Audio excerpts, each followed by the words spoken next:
এ নদীর প্রাণীরা কে কোথায় আসো?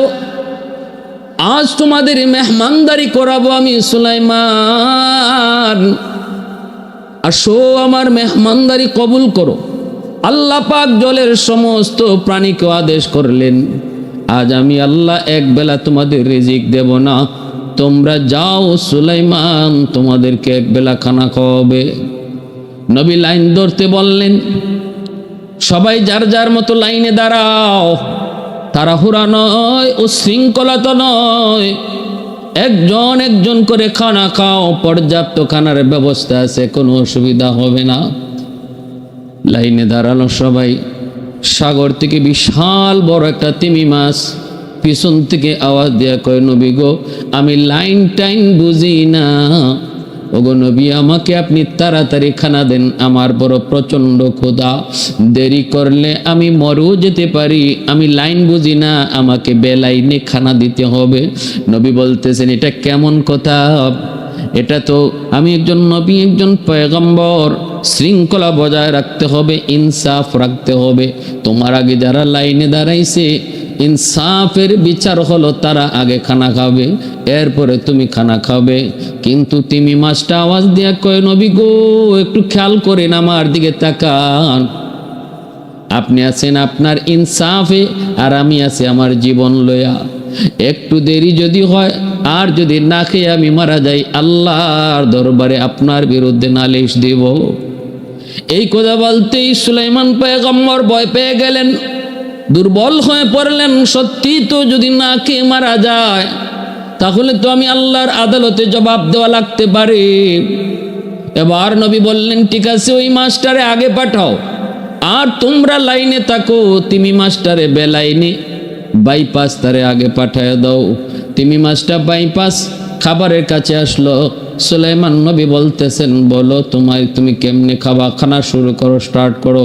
মাছটায় কই, নবী গো আমি শুরু করবো না, আমি হা করে থাকবো আর আপনি খানা দিতে থাকেন, যখন আমার পেট ভরবে আমি নিজেই বলবো আমার ক্ষুধা নিবারণ শেষ, আমার পেট ভরে গেছে আর লাগবে না। এমনি সুলাইমান নবী দানবদেরকে বলতেছেন, তোমরা ওর মুখে একটা আস্তা গরু ঢুকায় দাও, ফ্রাই করা গরু ওর মুখে ঢুকায় দাও।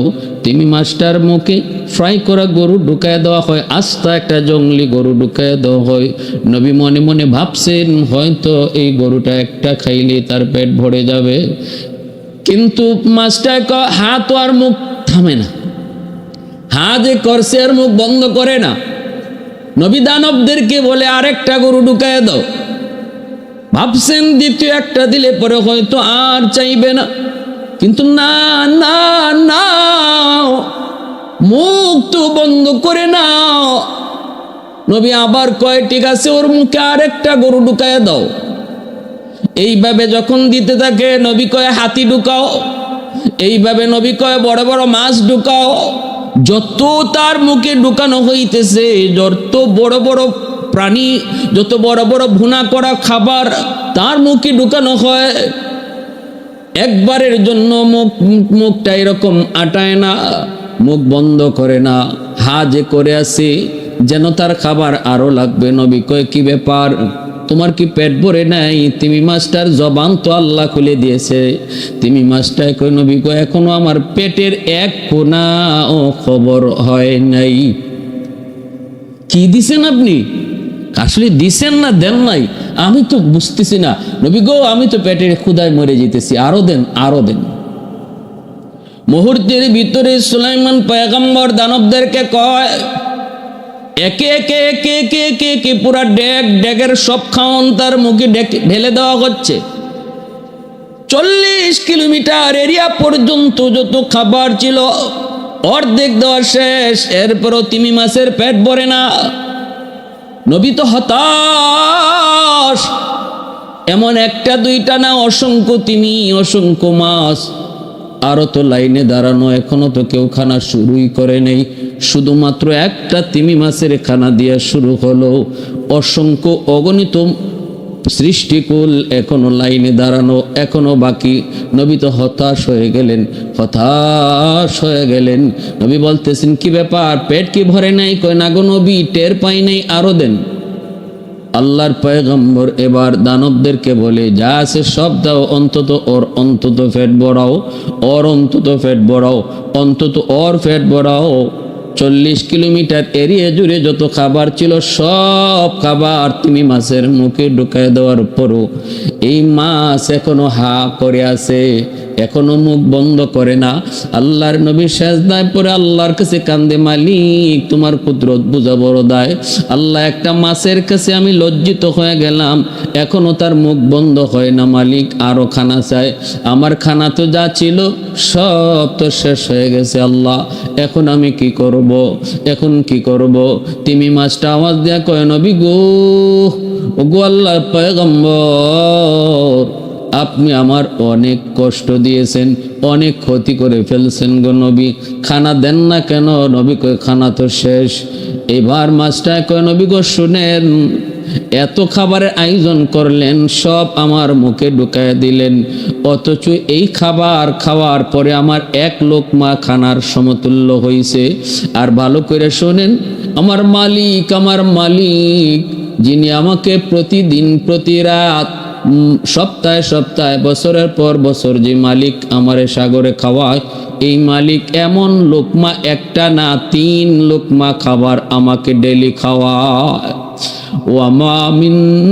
ওয়ামা মিন দাব্বাতিন ফিল আরদি ইল্লা আলাল্লাহি রিজকুহা।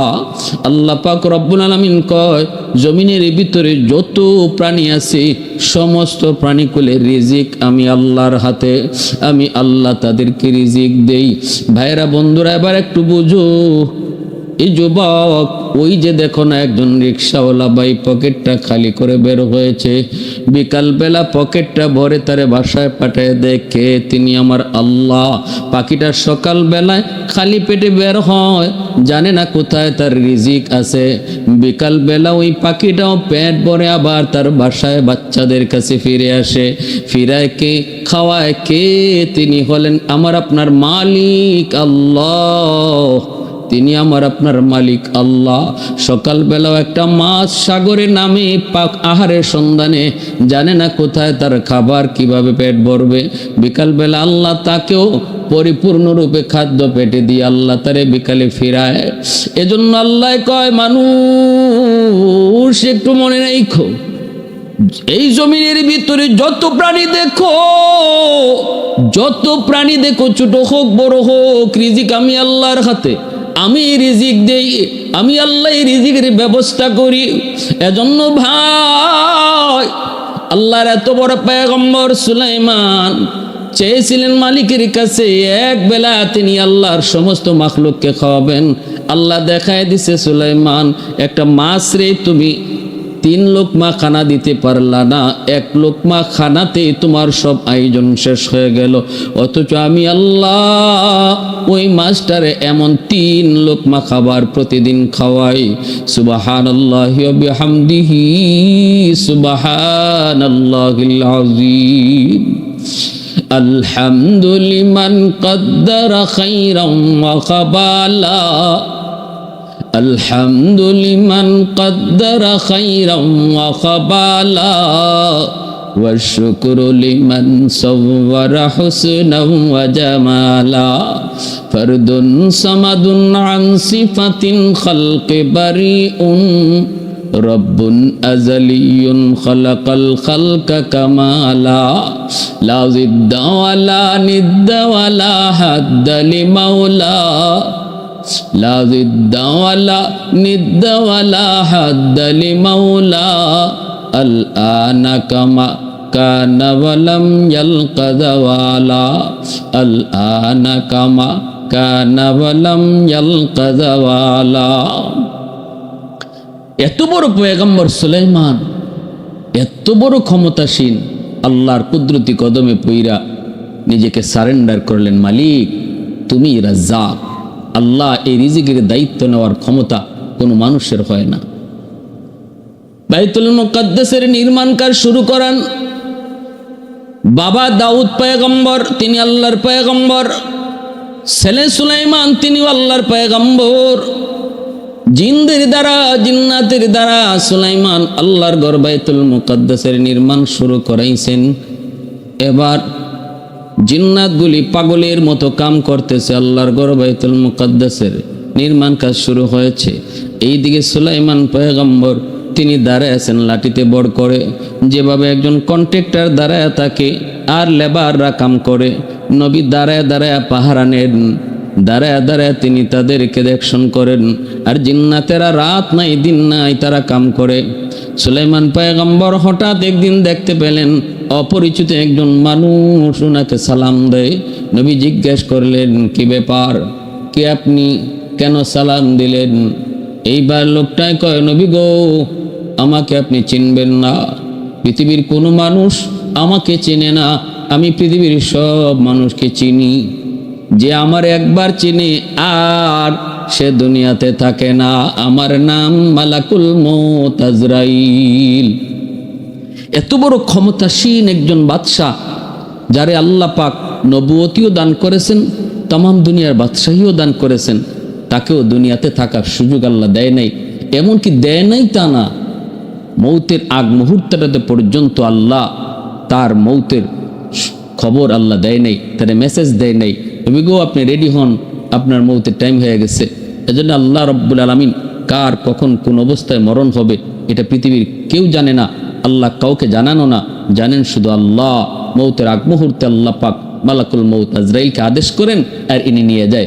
আজরাইল আলাইহিস সালাম সুলাইমান আলাইহিস সালামকে বলতেছে, নবী গো আপনি আমারে চিনবেন না, আমার নাম আজরাইল, পৃথিবীর যে মানুষটাই আমারে চিনে সে আর দুনিয়া থাকে না, আমি সবাইরে চিনি। আল্লাহর পয়গম্বর কয়, ভাই আজরাইল কেন আসছেন?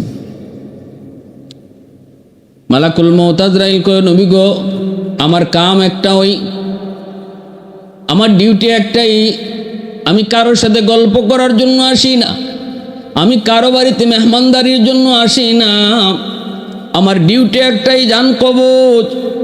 আপনার টাইম শেষ, আপনি রেডি হয়ে যান, সময় শেষ। আল্লাহর পয়গম্বর সুলাইমান অবাক হয়ে গেলেন, ভয় পাইলেন। বিষয়টা এমন না দুনিয়া থেকে যেতে চান না এমনও না, মৌতকে ডরান তাও না, অবাক হলেন শুধু এজন্য আল্লাহর ঘর বাইতুল মুকাদ্দাসের নির্মাণ কাজ চলছে। 3 ভাগের 2 ভাগ কাজ শেষ হয়েছে, 1 ভাগ কাজ এখনো বাকি আছে। আর এই কাজটা করাইতেছেন চিনি জিন্নাতের দ্বারা। জিন্নাত কত বড় বিয়ারা জাতি আমরা ভালো করে জানি। জিন্নাতকে ভয় দেখায় কাম করাইতে হয়, স্বইচ্ছায় ওরা মানুষের আদেশ মানে না, ভয় পায় যারে তার কথা মানে, তার কামটাই জিন্নাতেরা করে। নবী চিন্তায় পড়ে গেলেন, এই মুহূর্তে যদি আমার ইন্তেকালের খবর ওই জিন্নাতেরা পায় তাহলে আর আল্লাহর ঘরের কাম, বাকি কামটার সমাপ্ত হবে না, আল্লাহর ঘরের কাম অসমাপ্ত থেকে যাবে। এজন্য নবী চিন্তায় পড়া মালাকুল মউত আজরাইলকে বলতেছেন, ভাই আজরাইল একটা কথা রাখবানি, আমি আমার মাশুকের সাথে মাহবুবের সাথে দেখা করতে পাগল, আমি তো আল্লাহর সাথে দেখা করার জন্য রাজি, কিন্তু একটু সময় আমি চাই, আমার জন্য না, আল্লাহর ঘর মসজিদে আকসার জন্য। ওই যে দেখো জিন্নাতগুলা কাম করতেছে, এই অবস্থায় যদি আমার মৃত্যু হয়, এই অবস্থায় যদি আমার ইন্তেকাল হয় তাহলে কাম বন্ধ করে দিবে, একটু সময় যদি দাও, কাজটা হয়ে যাক, তারপরে আমি প্রস্তুত। আমি এখনো প্রস্তুত, তবে আল্লাহর ঘরের খাতিরে একটু সময় চাইতেছি, দিবানি। মালাকুল মউত আজরাইল কয়, নবী গো এমন একটা কথা বললেন যেই কথার অধিকার আমার, আমি আজরাইলের নাই। আল্লাহ আমাকে এমন পারমিশন দেয় নাই, কেউ যদি সময় চায় তার জন্য আমি সময় দিই, এই পারমিশন আল্লাহ আমাকে দেয় নাই। ওগো নবীজি, যদি আপনাকে কিছু সময় নিতেই হয় তাহলে মালিকের দরবারে দরখাস্ত করেন। সাথে সাথে আল্লাহর পয়গম্বর আল্লাহর কাছে দরখাস্ত করেন, মালিক একটু সময় চাই, নিজের জন্য নয়, ফ্যামিলির জন্য নয়, বউ বাচ্চার জন্য নয়, আমার ক্ষমতার জন্য নয়, আল্লাহ সময় চাই শুধু তোমার ঘরটা যেন সমাপ্ত হয়। আল্লাহ একটু সময় দিবানি। রব্বুল আলামিন জবাব দেয়, সুলাইমান এটা আমি আল্লাহর নিজাম না, আমি আল্লাহর আদত হচ্ছে যার যখন সময় হয়ে যাবে আর তাকে সময় দেওয়া হবে না। এবার তার বয়স যৌবন চলে, এবার তার বয়স নাকি বৃদ্ধকাল চলে। সে কি ঘরে আছে নাকি দোকানে আছে, সে কি বাড়িতে আছে নাকি গাড়িতে আছে, আমি আল্লাহ এগুলা দেখি না। টাইম যখন হয়ে যায় আর সময় দেওয়া হয় না। অতএব দেরি করার সময় নাই, রেডি হয়ে যাও, রেডি হয়ে যাও, মৌতের জন্য প্রস্তুত হয়ে যাও। আল্লাহর নবী কয়, মালিক তাহলে তোমার ঘরের বাকি কামটা কেমনে হবে? আল্লাহ একটু জানতে মন চায়। আল্লাহ কয়, এটা আমি আল্লাহ বুঝবো, আমার ঘরের কাম কেমনে সমাপ্ত হবে আমি আল্লাহ বুঝবো। নবী কয়, মালিক একটু জানতে মন চায়, মন চায়, আল্লাহ একটু কও না কেমনে করবা? মালিক কয়, তাহলে শুনো, যেই লাঠিতে ভর দিয়া তুমি দাঁড়ায় আছো ওই লাঠিতেই তুমি দাঁড়ায় থাকবা, জানো তোমার কবজ হয়ে যাবে, কিন্তু আমি আল্লাহ তোমার লাশটাকে মাটিতে ফালাবো না, লাশটা পচাবো না, গলাবো না, চোখটা তোমার তাকানোই থাকবে, চোখটাও মুছবে না। ওই অবস্থায় জিন্নাতেরা দূর থেকে তাকায় দেখবে তুমি তাকায় আছো। জীবিত মানুষ যেভাবে দাঁড়ায় থাকে এইভাবেই তুমি দাঁড়ায় আছো, এইভাবেই তাদেরকে দেখতেছো, এইভাবেই তুমি কন্ট্যাক্টারি করতেছো। ওরা বুঝবে তুমি জীবিত, মূলত তুমি জীবিত নও, মূলত তোমার রূহ কবজ হয়ে গেছে। যতক্ষণ পর্যন্ত না আমি আমার ঘর মসজিদে আকসা বাইতুল মুকাদ্দাসের কাজ সমাপ্ত না হবে ততক্ষণ পর্যন্ত তোমার লাশটাও মাটিতে পড়বে না, জিন্নাতরাও বুঝবে না। এবার সুলাইমান নবী কয়, মালিক এমনই যদি হয় তাহলে আমি দেরি করতে রাজি না, আমিও প্রস্তুত, আল্লাহ আমাকে তুমি নিয়ে যাও। সাথে সাথে আল্লাহর পয়গম্বর অর্ধ পৃথিবীর বাদশাহ খালি হাতি আল্লাহর ডাকে তিনি চলে গেলেন, খালি হাতি জান কবজ হয়ে গেল। ভাইরা বন্ধুরা, দুনিয়ার বাদশাহ হয়েও হাতে কিছু নেওয়া যায় না, হাতে কিছু নেওয়া যায় না। দুনিয়ার বাদশাহ হইও খালি হাতে কবরে যেতে হয়, কবরে যাওয়ার সময় কোনো সামান সাথে নেওয়া যায় না। এজন্য ইব্রাহিম বিন আদহাম না, দুনিয়ার বাদশাহ যুলকারনাইন, तमाम দুনিয়ার বাদশাহ যুলকারনাইন মৃত্যুর আগে বলেছিলেন, আমার ইন্তেকালের পর তোমরা কাফনের ভিতর থেকে আমার দুটো হাত বের করে রাখো। আমি দুনিয়ার মানুষকে মেসেজ দিতে চাই, মানুষেরা শুনো, দুনিয়ার বাদশা ছিলাম আমি যুলকারনাইন, কিন্তু কবরের যাত্রী হয়েছি খালি হাতে, শূন্য হাতে, হাত কিন্তু আমার খালি হাতে কিছুই নেই। অতএব দুনিয়াতে যে যা করো একটু খেয়াল কইরো, কবরের পথের পথিক তুমি খালি হাতে, কিছুই তোমার সাথে যাবে না। অন্যায় ভাবে কারো জমি দখল কইরো না, আর একজনের হক মাইরে খাওয়ার চেষ্টা করো না, বোনের জমি দখলে আইনো না, ছোট ভাইয়ের জমি দখল করার চেষ্টা করো না, প্রতিবেশীর সিম টেইলো না। এই 4 আঙ্গুল 10 আঙ্গুল জায়গার ভিতরে 100 টাক জায়গাও তোমার সাথে কবরে যাবে, 100 টাক জায়গাও তোমার সাথে কবরে যাবে। একটু চিন্তা করো, একটু চিন্তা করো, একটু মন দিয়ে ভাবো, একটু মন দিয়ে ভাবো। এই মৌত তোমার আমার খুব কাছের যুবক, কে কোথায় কোন অবস্থায় মৌতের ডাক আসবে কেউ জানে না। পত্রিকার পাতা উল্টাইলেই দেখি অ্যাক্সিডেন্টে যুবকের মৃত্যু, পত্রিকার পাতা উল্টাইলেই ফেসবুকের ভিতরে ঢুকলেই দেখি অ্যাক্সিডেন্টে কত কম বয়সের যুবক যুবতী মারা যাইতেছে। এজন্য বয়সের গ্যারান্টি নাই, বয়সের বাহাদুরিও কইরো না, বাহাদুরিও কইরো না। আল্লাহর পয়গম্বর সুলাইমান, আল্লাহর পয়গম্বর, শুধু পয়গম্বর না, পয়গম্বরের ঘরের পয়গম্বর, শুধু পয়গম্বর পরিচয় না, দুনিয়ার বাদশাহ।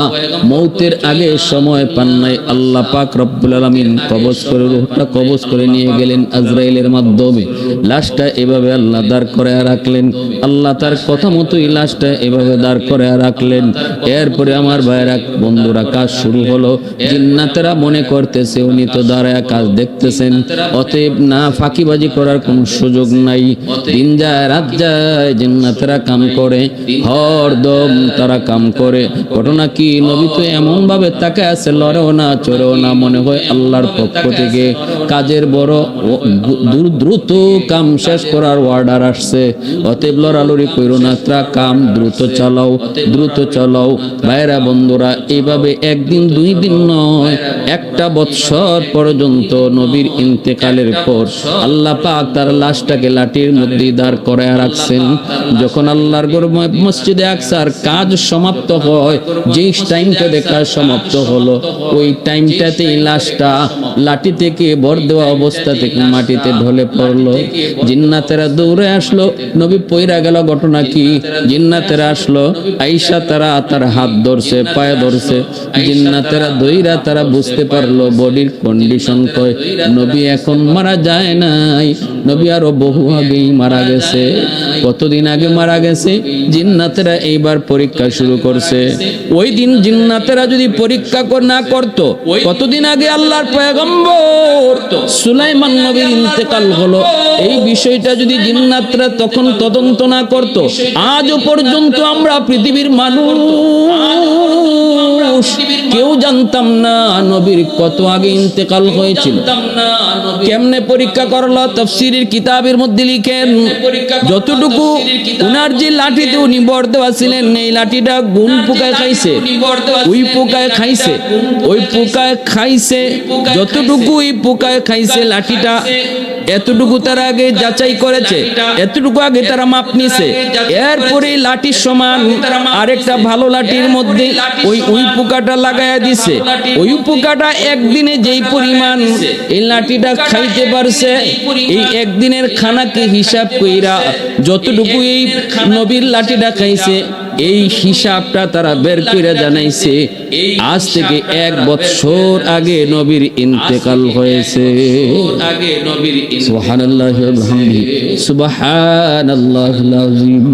আল্লাহ পাক রব্বুল আলামিন, আল্লাহ পাক রব্বুল আলামিন তার ঘরের কামও সমাপ্ত করলেন।